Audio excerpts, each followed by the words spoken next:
Welcome to Luca is a Billionaire, where the only thing I invest in is your answers. In this video, I will explain how to create public servers in Blox Fruits.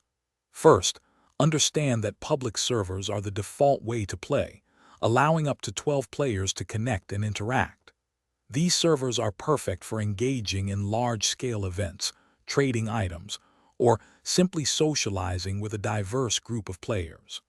They offer a dynamic environment where you can encounter new challenges and form alliances, enhancing your overall game experience significantly.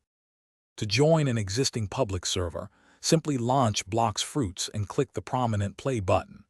The game will then present you with a list of available servers. You can browse through these options, looking for one that has open slots.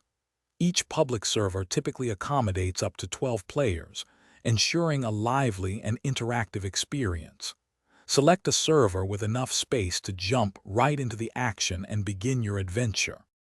While you can't directly create a truly public server that appears on the main list, you can purchase a VIP server and share its link widely. A VIP server costs 200 Robux and gives you full control. Once purchased, navigate to its settings to generate a unique invite link. Sharing this link on social media or community forums effectively makes your private server accessible to many, creating a custom public space for your community. Playing on public servers offers numerous benefits, including diverse player interactions and opportunities for large-scale events.